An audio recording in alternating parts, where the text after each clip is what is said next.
الف اللہ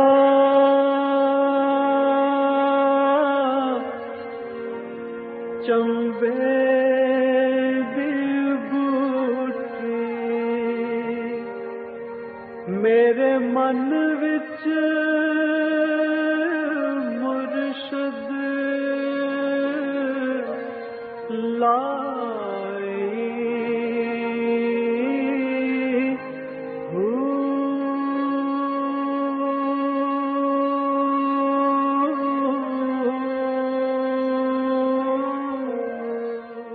بسم اللہ الرحمن الرحیم۔ السلام علیکم۔ پروگرام المرشد اور میں ہوں منور عتیق۔ ناظرین محترم، اس پروگرام میں ہم شامل کرتے ہیں آپ کے سوالات اور رہنمائی کے لیے ہمارے ساتھ تشریف فرما ہیں ہمارے بہت ہی محترم حضرت امیر محمد اکرم بابان صاحب۔ آپ مترجم قرآن ہیں، مفسر قرآن ہیں، مفکر قرآن ہیں، شاعر ہیں، ادیب ہیں، بہت سے حوالے ہیں آپ کے تعارف کے، اور ہماری خوش قسمتی ہے کہ حضرت صاحب ہمارے ساتھ اس پروگرام میں تشریف فرما ہوتے ہیں۔ آج آپ کے سوالات اس پروگرام میں شامل کریں گے، اور جو آپ کے ذاتی مشکلات کے حوالے سوالات ہیں اس پہ آج ضرور بات کریں گے، اور مجھے امید ہے کہ حضرت صاحب تمام لوگوں کی مشکلات کا حل صرف ایک ہی جواب میں دے دیں گے۔ حضرت صاحب بہت شکریہ، آپ نے ہمیں وقت دیا، اور بہت سارے ہمارے پاس ایس ایم ایس اور بہت ساری ہمارے پاس ای میلز ایسی آ رہی ہیں کہ جس میں اس پروگرام کو بے حد اپریشیٹ کیا جا رہا ہے، اور آپ کے ہم بے حد ممنون ہیں، اور لوگ بھی بہت پسند کرتے ہیں، اور لوگوں کا یہ کہنا ہے کہ اس طرح کا پروگرام جو چینل 5 نے شروع کیا ہے یہ ہمیں کہیں پہ بھی نظر نہیں آتا، اور یہ اس عہد کے حوالے سے، اس دور کے حوالے سے یہ انتہائی خوبصورت پروگرام ہے، اور آپ کی گفتگو کی بہت لوگ تعریف کرتے ہیں، آپ کی علم کی بہت لوگ تعریف کرتے ہیں، آپ کا انداز بیان اس پہ لوگ بہت تعریف کرتے ہیں۔ حضرت صاحب پہلا سوال شامل کریں گے، عرفان مجید ہیں لاہور سے۔ حضرت صاحب یہ فرمایا دیجئے کہ قلب کے لیے صحبت صالح کی کیا اہمیت ہے؟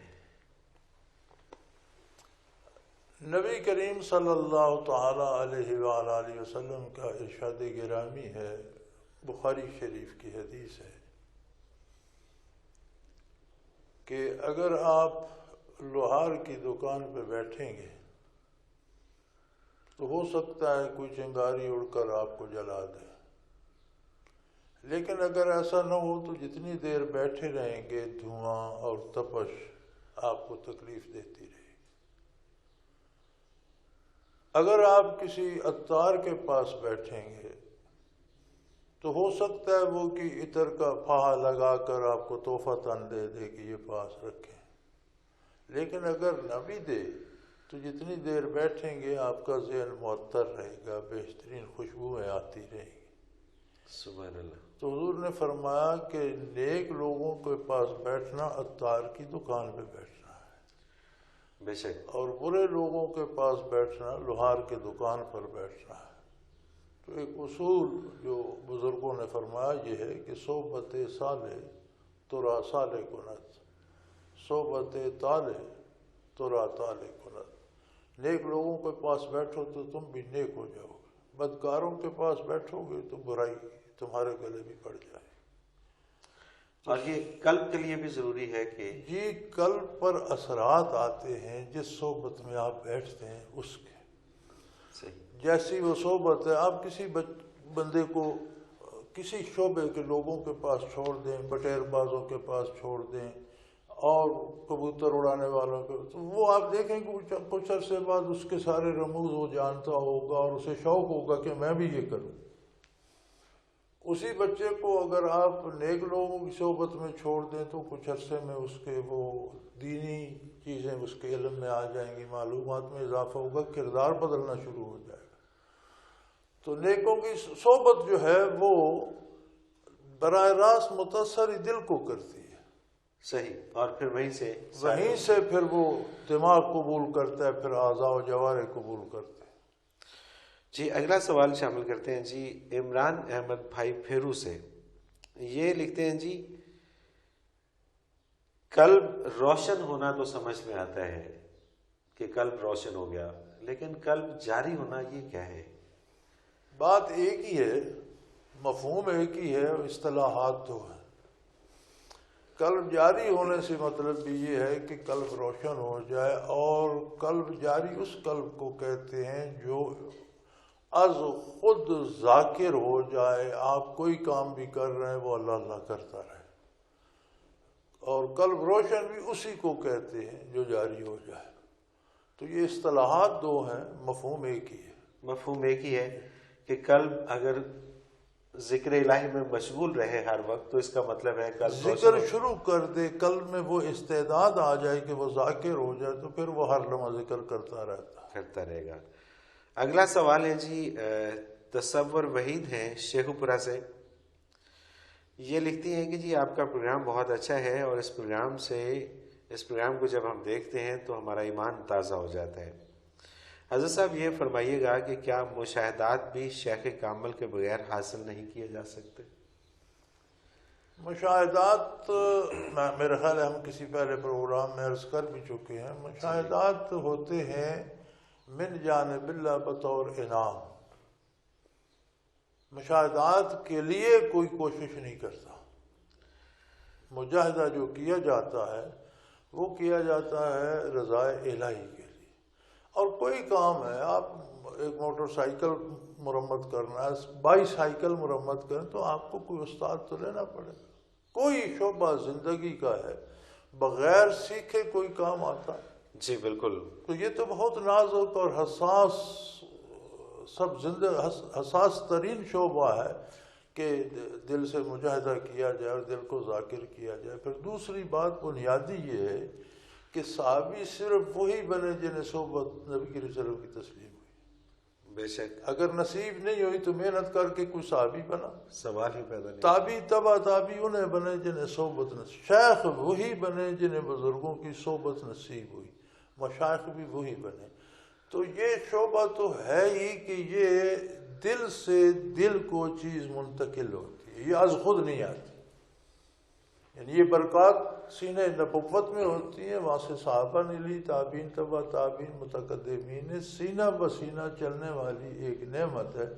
تو یہ آپ کسی سے حاصل کریں گے تو ہوگی، از خود نہیں ہوگی۔ اور مقصد جو ہے وہ مشاہدات نہیں ہے، مشاہدات مقصد نہیں ہو سکتے، مقصد رضا الہی۔ مشاہدات اللہ تو نہیں ہے نا، بے شک مقصد اللہ ہے، مشاہدات بھی غیر اللہ ہے۔ غیر اللہ کے لیے اگر مجاہدہ کیا جائے تو وہ تو صوفیاء کے نزدیک شرک ہے۔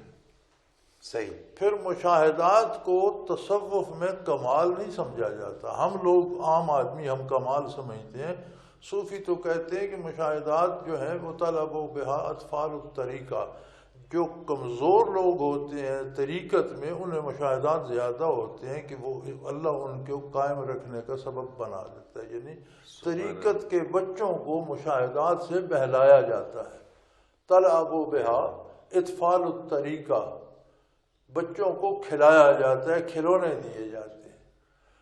تو از قسم اجر ہوتے ہیں مشاہدات، جس کو مشاہدات ہوتے ہیں جتنا اس کا اجر آخرت میں بن رہا ہے اس میں سے وہ چیز منہا ہو جاتی ہے۔ اچھا حضرت صاحب، یہ چھوٹی چھوٹی سی باتیں ہیں اور جس کو کہتے ہیں پردے ہیں چھوٹے چھوٹے سے، لوگ بیسیکلی یہ سمجھ بیٹھتے ہیں کہ جب کوئی بندہ کسی شیخ کے پاس جاتا ہے تو وہ شاید مشاہدات کے لیے ہی جاتا ہے، یا وہ استخارے کے لیے، یا اس میں وہ صرف جس کو کشف کہہ لیں اس حد تک کہ وہ جاتا ہے کہ وہ کشف سیکھ رہا ہے یا وہ مشاہدات سیکھ رہا ہے، حالانکہ ایسا نہیں ہے۔ یہ تو غلط ہوا، یہ بالکل غلط پھر بات ہے۔ مشاہدات سیکھنے سے نہیں آتے۔ دو چیزیں ہیں، ایک چیز یہ ہے کہ آپ کو کوئی محنت کراتا ہے، اور یہ مومن کی اس میں ایمان بھی ضروری نہیں، یہ غیر مومن غیر مسلم کے لیے، جیسے ہندو یوگی ہیں مجاہدہ کرتے ہیں، وہ چھوٹی سی ایک کم کوٹھری بنا لی، اس میں قید ہو گئے، کم کھایا کم سوئے، تو جب دل سے چربی پگھل جاتی ہے، کمزور ہو جاتا ہے، پھر دماغ کو بھی جب باہر سے کوئی تعلق نہیں رہتا تو وہ یکسو ہو جاتا ہے۔ تو جب یکسو ہوتا ہے تو اسے کچھ عجیب و غریب چیزیں نظر آنے لگ جاتی ہیں، اور یہ ممکن ہے کہ جو ظاہری اسباب سے ممکن ہے وہ چیز آپ بغیر اسباب کے حاصل کر لیں۔ مثلا آپ یہاں بیٹھ کر لاہور کی بات دیکھ لیں، یہ ممکن ہے، اس میں مومن کافر کی بھی قید نہیں۔ اچھا، یہ ایک عام انسانی استعداد ہے کہ جب وہ یکسوئی کر لیتا ہے کسی، جیسے یہ موم بتی جلا کر اسے گھنٹوں دیکھتے رہتے ہیں، یہ ہوتا ہے ارتکاز توجہ، ایک جگہ توجہ کو مرتکز کرنا۔ اگر اس میں کوئی راسخ ہو جائے تو جو چیزیں آپ مادی آلات سے دیکھتے ہیں وہ بغیر آلات کے دیکھ سکتے ہیں، لیکن لا تفتح لهم ابواب السماء، ان کے لیے آسمانوں کے دروازے نہیں کھولے جاتے۔ اچھا، یہی حضرت صاحب اسی سے ملتا جلتا، بلکہ میرا خیال ہے کہ وہ آپ نے جواب پہلے دے دیا، وہ سوال میں بعد میں۔ ارباب اٹک سے ہیں، یہ لکھتے ہیں جی غیر مذاہب کے لوگ بھی تو غیب کی خبریں دے دیتے ہیں۔ وہ خبر وہ دے سکتے ہیں جو آپ کو ٹی وی پہ بھی مل سکتی ہے، کہیں فون کر کے پوچھ لیں تو بھی مل سکتی ہے۔ جو غیب کی خبریں جو غیب الہی ہے وہ نہیں، ان کے لیے اچھا وہ نہیں وہ دے سکتے؟ نہیں، وہ کبھی نہیں، قبر کا حال نہیں دیکھ سکتے کھڑے ہو کر، وہ قبر کھڑے ہو جائیں۔ اچھا نہیں، ابھی آپ فرما رہے تھے نا کہ وہ اس کے لیے مومن ہونا یا اس کے لیے کافر ہونا اس میں کوئی فرق نہیں، یکسوئی جو ہے وہ اس میں نہیں ہے، اور اس وہ میں صرف انسان ہونا، انسان ہر کے انسان اندر یہ استعداد ہے۔ یہ استعداد ہے، لیکن وہ ان مادی چیزوں کی جو مادی آلات سے بھی دیکھی جا سکتی، مطلب جن کا وجود ہوتا ہے، مطلب جو دیکھی جا سکتی ہیں مادی، نہیں وجود بھی ہو اور مادی آلات سے ان تک رسائی حاصل ہو سکے، یعنی کہ جا کے اس کو دیکھا جا سکتا کے ہے، دیکھا جا تو سکتا ہے، بغیر ٹیلی ویژن پہ دیکھا جا سکتا ہے، کوئی وہاں سے فون کر کے حالات بتا سکتا ہے، تو وہ یہ بغیر ان اسباب کے بھی دیکھ سکتے ہیں۔ صحیح، لیکن غیب کی جو بات ہے پردہ غیب میں، یا برزخ ہے، یا آخرت ہے، یا عذاب و ثواب ہے، یا بالائے آسمان کی بات ہے، یہ نہیں دیکھ سکتے۔ لا تفتح لهم ابواب السماء، وہ دروازہ بغیر ایمان کے نہیں کھلتا۔ سبحان اللہ، سبحان اللہ، یعنی غیر مذاہب کے لوگ وہ چیزیں یا وہ غیب کی خبریں نہیں دے سکتے، یہ کسی نے غلط کی بات پوچھو وہ نہیں بتا سکتا۔ بالکل صحیح، بالکل صحیح۔ اگلا سوال شامل کرتے ہیں، نسیم شاہد ہیں اسلام آباد سے۔ اگر ایک صوفی کو مشاہدات یا کشف نصیب ہو جاتا ہے تو پھر اسے کن باتوں پہ نظر رکھنے کی ضرورت ہے؟ بیسیکلی حضرت صاحب یہ شاید جو ہم نے پچھلے کئی پروگرام کیے اس تصوف کے حوالے سے، تو لوگوں کے اب زیادہ تر جو سوالات ہیں وہ اسی حوالے سے آ رہے ہیں، اور لوگ وہی والی بات کی، ایک پردے کی بات ہے، لوگ کشف اور مشاہدات بہت پہ اچھی ہی بات ہے، لوگوں زیادہ کو یہ جاننا چاہیے، بہت اچھی بات ہے۔ یہ ایسا موضوع ہے کہ یہ میرے خیال میں عام نہیں ملتا، جی ہاں، کہ آپ جہاں سے چاہیں جان لیں، یہ مشکل ہے۔ بلکہ اس کے لیے ہمیں بہت سارے SMS بھی آتے ہیں کہ جس میں لوگ کہتے ہیں کہ جی میں آپ کو صرف ایک مثال دیتا ہوں۔ جی جی، کشف اور مشاہدہ جس بندے کو نصیب ہو جاتا ہے وہ برزخ میں جھانک لیتا ہے، دیکھ سکتا ہے۔ صحیح۔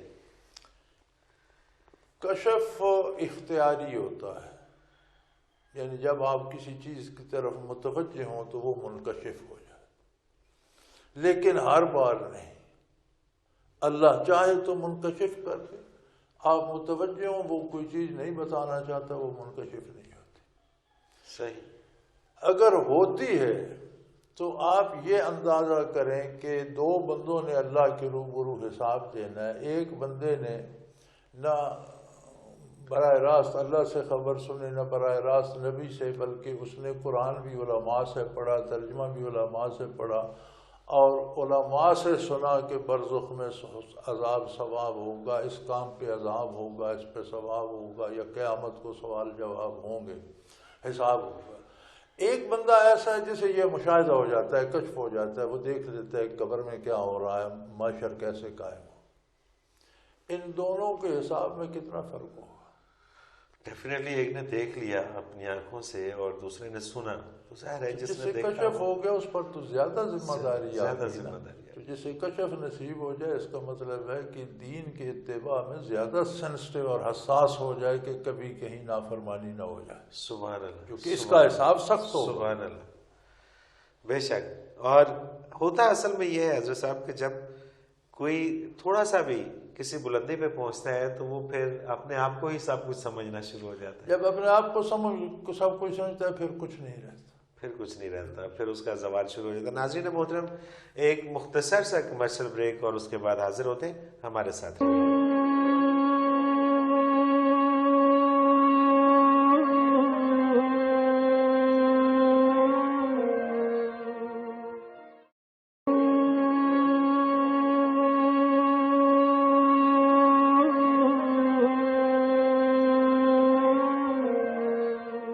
پروگرام میں ایک بار پھر خوش آمدید ناظرین، بات کر رہے ہیں آپ کے سوالات کے حوالے سے، اور آپ کے سوالات جو دین کے حوالے سے ہیں وہ اس پروگرام میں شامل کیے جاتے ہیں. جو آپ کے ذاتی مشکلات کے حوالے سے سوالات ہیں وہ اس پروگرام کے آخر میں حضرت صاحب کے سامنے میں عرضیں آپ کی رکھ دوں گا، اس پہ آپ ان کے جوابات سن لیجئے گا، اور میرا خیال ہے کہ وہ ایک ہی جواب میں تمام مشکلیں، سب کی مشکلیں آسان ہو جائیں گی. حضرت صاحب اگلا سوال ہے رفاقت الوی ہے راول پنڈی سے، کہ ایک جملہ ہے اولیاء اللہ کی محبت اللہ تعالیٰ کی محبت کا ایک مجرب ذریعہ ہے، اس کی وضاحت فرما دیجیے. بھئی اولیاء اللہ ہی وہ لوگ ہیں جن سے معرفت حق نصیب ہوتی ہے. محبت کیوں پیدا ہوتی ہے اللہ سے؟ جب اللہ کی رحمت، کریمیت، اس کی ذات، اس کی خالقیت، اس کے ہم پر احسان ہم پر واضح ہوتے ہیں. اسے کہتے ہیں معرفت الہی. اللہ کو پہچاننا کہ اللہ نے ہمیں ایک ذرہ خاک سے پیدا کیا، ہمیں انسانی عظمت عطا فرمائی، ہمیں اپنے محبوب نبی کی امت بنایا، پھر ہماری روزی، ہماری سانس کی آمد و شد، یہ 10 کھرب سیل ہیں، ان کی ترتیب، ان کی موت و حیات، کتنا کچھ ہمیں دے رہا ہے، کر رہا ہے. تو جب اس کے احسانات سامنے آتے ہیں تو اس سے محبت پیدا ہو جاتی ہے. سبحان اللہ. حضرت صاحب معرفت الہی کو جس طرح سے اس کی ڈیفینیشن بیان کی ہے، اتنی آسان ڈیفینیشن میں نے زندگی میں نہیں سنی، کہ اللہ تعالیٰ کی ذات کے حوالے سے جاننا اور اس کی عنایات، اس کے کرم، اس حوالے سے. تو ہم تو یہ سمجھتے ہیں کہ معرفت کوئی الگ سے کوئی چیز ہے، اور معرفت تو پتہ نہیں وہ معرفت کا مفہوم ہے پہچان. معرفت کا آسان اردو میں ترجمہ کریں تو آسان لفظ ہے پہچان. وہ جو عام فہم بولا جاتا ہے کہ یہ بڑی معرفت کی بات ہے جی، تو ہم سمجھ لیتے ہیں یار یہ ہماری نہیں ہے، یہ معرفت کا مطلب ہے کہ پوشیدہ چیزیں کھل جائیں. یہاں تو مطلب ہی الٹا لیا جاتا ہے کہ معرفت کا مطلب جو سامنے ہے اسے بھی چھپا دیا جائے. نہیں، معرفت کا مطلب ہے کہ جو باتیں نظر سے اوجھل ہیں، ذہن سے اوجھل ہیں، دل ان سے غافل ہے، وہ اس پہ کھل جائیں، آشکار ہو جائے، اسے سمجھ آ جائے. معرفت کا مطلب ہے پہچان. احسانات الہی کو جانے، اس کی محبت پھر از خود اس میں آئے گی، اور اس کی نافرمانی کرنے کو جی نہیں چاہے گا. سبحان اللہ. ہمیں ایک حد تک والدین کی معرفت ہوتی ہے، کوئی بالکل ہی بدبخت نہ ہو تو وہ جب والدین کی باری آتی ہے تو کتنا ان سے پیار کرتا ہے، کھانا کھلاتا ہے، دوائی کا، بیماری کا، ہر ایک کا احساس رکھتا ہے. کیوں رکھتا ہے؟ کہ انہوں نے مجھ پر بڑے احسان کیے، انہوں نے بھی مجھے چھوٹے سے پالا. قرآن میں بھی دعا ہے کہ والدین کے لیے دعا کرو کہ اللہ میرے ماں باپ پر رحم فرما، کما ربیانی صغیرہ، جس طرح بچپن میں انہوں نے مجھ پر محبت نچھاور کی تھی تو ان پر بھی رحم فرما اور ان پر آسانیاں فرما. تو معرفت کا مطلب ہے پہچان. جب احسانات الہی کا ادراک ہوتا ہے تو پھر محبت پھر آپ پر نماز، روزہ یا گناہ نہ کرنا، نیکی کرنا، ناجائز کی طرف جائز کرنا، یہ قید نہیں رہتی، یہ آپ کے لیے پیار بن جاتا ہے. آپ کا دل کرتا ہے کہ میں اطاعت کی طرف جاؤں گا. نافرمانی اب اگر معرفت نہ ہو تو اطاعت دشوار لگتی ہے کہ یہ مجھ پر قیدیں پڑ گئی. معرفت ہو تو نافرمانی دشوار لگتی ہے، اس سے پیار ہو جاتا ہے کہ یہ میں کروں. حضرت صاحب ایک اور سوال ہے، یہ قدسیہ ہیں، قدسیہ یہ کہتی ہیں کہ جی آنکھوں میں اگر لینس لگائے ہوں اور اس کے بعد وضو کیا جائے تو وضو ہو جاتا ہے؟ لینس کا کوئی حرج نہیں ہے. کوئی حرج نہیں ہے، یعنی کہ لینس کیونکہ آنکھوں کو اندر سے دھونا شرط نہیں ہے. ٹھیک ہے. جب آپ وضو کرتے ہیں، منہ دھوتے ہیں تو آنکھ بند کر لیتے ہیں. صحیح. لینز آنکھ کے اندر ہوتے ہیں. اس میں فرق آتا ہے اس آپ کی نیل پالش سے. اچھا، نیل پالش وہ ٹھیک نہیں ہے. نیل پالش آپ جب وضو کریں گے تو ریموور سے ریموو کر کے وضو کریں گے، کیونکہ ناخن کا گیلا کرنا دھونا شرط ہے. صحیح. آپ نیل پالش ریموو کر لیں، وضو کر کے پھر لگا لیں. تو نہ اتنی دفعہ کوئی ریموو کرے گا نہ کوئی لگائے گا. اس سے بہتر ہے کہ نہ ہی لگائے. اچھا، مہندی لگائی جا سکتی؟ مہندی جو ہے، مہندی سے تو گیلا ہو جاتا ہے نا، ناخن مہندی لگی ہو تو رنگ ہوتا ہے، اوپر کو کور نہیں ہوتا. صحیح. تو بچیاں آٹا گوندتی ہیں تو اگر آٹے کا ریزہ یہاں ناخن اور گوشت کے ساتھ چمٹا رہ جائے تو اس کے نیچے جگہ سوکھی رہ جائے، وضو نہیں ہوگا۔ صحیح صحیح۔ تو نیل پالش تو ایک کور ہے نا، جی ہاں، وہ تو اس کے اوپر لیٹ ناخن گیلا نہیں ہوتا تو وضو ٹھیک نہیں ہوتا، وضو نہیں ہوتا۔ تو آپ ریموور ہے آج کل تو ریموو کر لیں، وضو کر کے پھر لگا لیں۔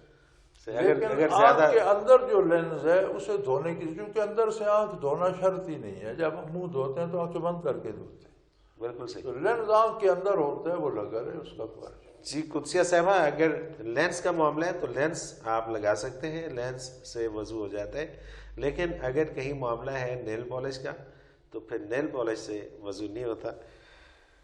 عزیز صاحب ایک اور سوال شامل کرتے ہیں اس میں، شاہد خاقان ہے راول پنڈی سے، یہ لکھتے ہیں کہ جی وہ کون سی برائی ہے جو شیخ کی توجہ کا راستہ بھی روک دیتی ہے؟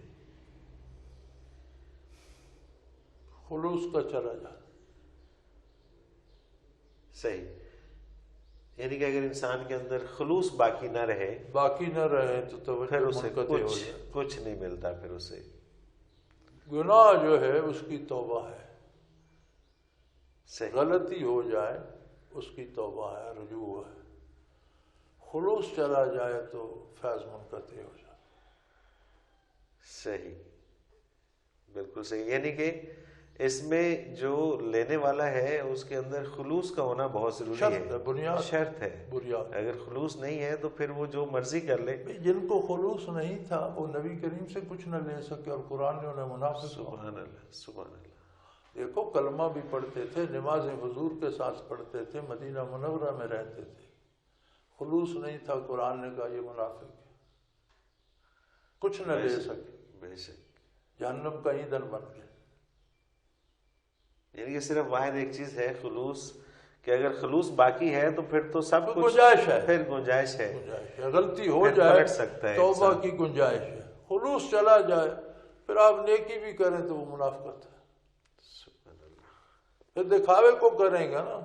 بالکل، اور جب خلوص ہی نہیں ہے، جب آپ لینا ہی نہیں چاہتے کچھ، خلوص ہی نہیں ہے تو پھر وہ جو نیکی کریں گے وہ بھی دکھاوے کی ہوگی، اس سے بھی کچھ حاصل نہیں ہوگا۔ بے شک جی۔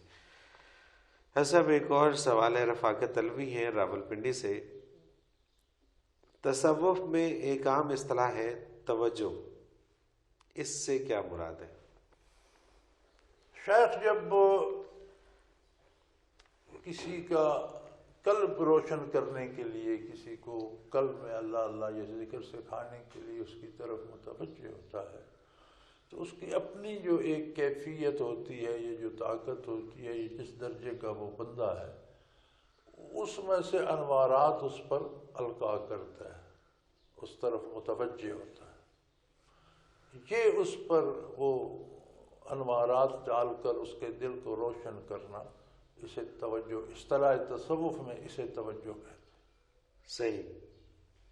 اور ظاہری دنیا میں بھی، عام اصلاح میں بھی، آپ کسی کام کی طرف دھیان دیتے ہیں تو توجہ کہا جاتا ہے کہ ان کی توجہ اس کام کی طرف ہے، بالکل صحیح۔ اصطلاح تصوف میں توجہ یہ ہے کہ شیخ جب اپنے منازل سے انوارات منتقل کرتا ہے یا القاء کرتا ہے طالب کے قلب پر، اسے اصطلاح تصوف میں توجہ کہتے ہیں، اور یہ توجہ کے بغیر کچھ حاصل نہیں ہوتا، یہ توجہ بہت ضروری ہے، اور شیخ کی توجہ کے بغیر۔ میں پرائمری میں چوتھی پانچویں میں پڑھتا تھا تو ہمارے ایک استاد ہوا کرتے تھے، ملک محمد نواز، اللہ پاک ان کو غریق رحمت کرے، بہت نیک آدمی تھے۔ اس وقت استاد کلا باندھا کرتے تھے، سفید پگڑی اور چملا، اور وہ بڑا اچھا سلوار قمیض پر ہمیشہ ہر استاد نے باندھا ہوا، اللہ ماشاء اللہ اکثر نے وہ باندھا ہوا۔ تو ایک دن وہ مجھ سے کہنے لگے کہ میں فلاں بزرگ کے پاس پیش ہوا تھا، ملاقات ہوئی تھی، اور انہوں نے کہا کہ تمہارا مزاج بہت اچھا ہے، طبیعت بہت اچھی ہے، لیکن توجہ کی ضرورت ہے۔ اب اس بات کو برسوں گزر چکے تھے، تو میں اگرچہ ان کا شاگرد تھا لیکن مجھ سے ان کی بات رہتی تھی، تو تفریح کا ٹائم تھا، شاید ریسس کا، تو اکیلے بیٹھے تھے، تو میں پاس چلا گیا تو کہنے لگے مجھے یہ سمجھ نہیں آئی وہ توجہ کیا ہے، میں کہاں سے لوں؟ کیا بات. تو ظاہر ہے میں خود پرائمری میں پڑھتا تھا، مجھے کیا پتا تھا. تو ان کا ارشاد صحیح تھا کہ کچھ دن میرے ساتھ رہو، یہ حاصل کرو، تمہیں توجہ ملے تو تمہارا مزاج بہت اچھا ہے، تم جلدی حاصل کر لو. سبحان اللہ. لیکن وہ اس میں پریشان تھے کہ وہ اب توجہ کیا ہوتی ہے، میں کہاں سے لوں. کیا بات، کیا بات، کیا بات. صاحب ایک اور سوال ہے. عدنان رفیق ہیں کراچی سے. حصول فیض کی بنیادی شرط کیا ہے؟ طلب میں خلوص کو. بنیادی شرط خلوص ہے. بنیادی شرط خلوص ہے، لیکن یہاں خلوص طلب میں ہوگا تو تلاش کرے گا شیخ کو. واقعی کوئی شیخ مل جائے، ایسے نہ ہو جو محض وظیفے بتاتے رہیں، چلے کٹواتے رہیں. واقعی کوئی شیخ ہو تو شیخ تو ایک توجہ میں دل کو روشن کر دیتا ہے. سمجھ آ جاتی ہے بندے کو کہ مجھے کچھ ہوا ہے، میں کچھ بدلا. سبحان اللہ، سبحان اللہ. ہاں جی. تو طلب میں خلوص ہوگا تو شیخ ملے گا تو شیخ کے ساتھ بھی خلوص ہو جائے گا. بے شک. اور طلب میں خلوص، طلب میں خلوص ہونا ضروری ہے. اسی لیے کہ دیکھیں یہ بھی دیکھتے ہیں کیا تماشا ہے. تو اسے نہیں حاصل ہوتا، اس سے نہیں حاصل ہوتا. ظہور المنان کراچی سے یہ بھی. لفظ صوفی کسی صحابی کے لیے کیوں استعمال نہیں ہوا؟ لفظ سپاہی کسی جرنیل کے لیے کیوں استعمال نہیں ہوا؟ میرا خیال ہے جواب آ گیا ہے. جنرل تو جنرل ہوتا ہے. اب اسے حوالدار یا جمعدار کون کہ حالانکہ یہ حوالداری جمعداری ساری اس کے نیچے کے رینک اس کے اندر ہوتے ہیں، لیکن گنا جنرل جاتا ہے. جنرل جاتا ہے. کبھی کوئی کہتے ہیں کہ یہ صوبیدار میجر جنرل انتہائی جو درجہ ہوتا ہے اس کا ہائیسٹ درجہ گنا جائے. جی. صحابی کی جوتیوں کی خاک ہے صوفی. سپاہی کا پھر ایک مرتبہ نسبت ہے، ایک مرتبہ ہے کہ ایک درجے میں وہ بھی فوجی ہے اور جرنیل بھی فوجی ہے. اور بعض جرنیل جب بات کرتے ہیں تو وہ خود کہتے ہیں کہ میں سپاہی ہوں. بے شک. یعنی سپاہی ہونے پہ فخر کرتے ہیں. لیکن صوفی کسی نسبت سے صحابہ کا مقابلہ نہیں کر سکتا، بہت نیچے ہے. تو صحابی کو صوفی کیوں کہا جائے گا؟ اور جب صحابی کو نہیں کہا، صحابی کو بڑا اچھا ڈیٹیل سے ظہور المنان الوی آپ کو جواب مل گیا ہے کہ یہ مختلف مناصب ہیں اور کسی منصب سب سے اعلیٰ منصب بعد از نبوت صحابی ہے. اور اتنا بڑا منصب جو ہے وہ اس کے لیے صوفی ظاہر کیسے کہا جا سکتا ہے. نسرین بیگم ہے شاہ کوٹ سے. بارگاہ رسالت کے ادب کو ملحوظ خاطر رکھتے ہوئے میں ایک سوال کرنے کی جسارت کر رہی ہوں کہ بہت سے ذہنوں میں یہ سوال ہوگا، لفظ امی کا مطلب ہے جو پڑھا لکھا نہ ہو. نبی اکرم صلی اللہ علیہ وسلم علم کا سمندر ہے، یہ ہمارا ایمان ہے، پھر آپ کے لیے لفظ امی کیوں استعمال کیا گیا؟ یہ سوال بہت خوبصورت ہے، بہت اچھا ہے، اور یہ میرے خیال میں ہر مسلمان مرد عورت کو جاننا چاہیے. امی کا جو ہم ترجمہ اردو میں کرتے ہیں وہ ہے ان پڑھ. جی جی. لیکن اردو کا دامن بہت تنگ ہے اور عربی الفاظ کے مفاہیم کو ادا نہیں کر سکتا. صحیح. امی کا معنی یہ نہیں ہے کہ وہ کچھ جانتا ہی نہ ہو. ان پڑھ سے تو مراد یہ ہے وہ کچھ نہیں جانتا. امی سے مراد یہ نہیں ہے وہ کچھ نہیں. امی سے مراد یہ ہے کہ اس نے کسی انسان سے کچھ نہ سیکھا. صحیح صحیح. کسی مدرسے سے نہ پڑھا ہو، کسی عالم کی صحبت سے حاصل نہ کیا ہو، کسی سے سن کر نہ سیکھا ہو، کسی کو دیکھ کر نہ سیکھا ہو، بلکہ کسی سے انسان یا انسانی معاشرے یا انسانی تاریخ کسی چیز سے کچھ نہ سیکھا ہو، اسے امی کہتے ہیں. اور جو سیکھا ہو براہ راست اللہ سے سیکھا ہو اور اس کے علم کا کوئی ثانی نہ ہو. سبحان اللہ سبحان اللہ. حضرت صاحب یہ کیوں نہیں لوگ ہمیں بتاتے ہیں کہ یہ اب دیکھیے عام یہ جس طرح سے انہوں نے سوال کیا ہے یہ بالکل ان کی بات صحیح ہے کہ یہ سب لوگ جاننا چاہ رہے ہیں، تو یہ اتنی بڑی بات لوگ کیوں چھپا کے رکھتے ہیں؟ نہیں میں نہیں سمجھتا کہ چھپاتے ہیں، بیچارے جانتے وہ بھی نہیں جانتے نہیں ہیں، مطلب ان کا بھی علم کام ہے. تو بنیادی بات تو یہ ہے کہ ہم اللہ کا ذکر نہیں کرتے، غافل رہتے ہیں، اللہ سے ہمارا تعلق نہیں ہوتا، یہ آشنائی نہیں ہوتی. یہ جان لینا چاہیے کہ ہر مسلمان کا ایمان ہے، قرآن میں یہ اس کی وضاحت ہے، ہر چیز پروگرامڈ ہے اور اس کے مطابق ہو رہی ہے۔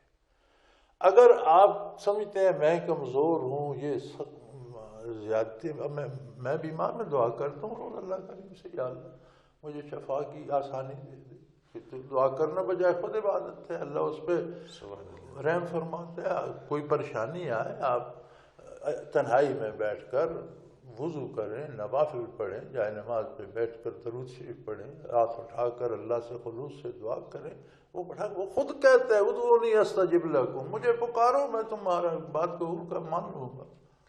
سبحان اللہ، سبحان اللہ۔ حضرت صاحب بہت شکریہ، آپ نے ہمیں وقت دیا۔ ناظرین محترم، جو لوگ ہمیں اپنی پریشانیوں کے حوالے سے سوالات بھیجتے ہیں، یقیناً انہیں ان کے جوابات مل گئے ہوں گے، اور اگر اس پر عمل کریں تو انشاءاللہ شفا بھی ملے گی۔ اس کے ساتھ ہی منور عتیق کو اگلے پروگرام تک اجازت دیجیے۔ اللہ حافظ۔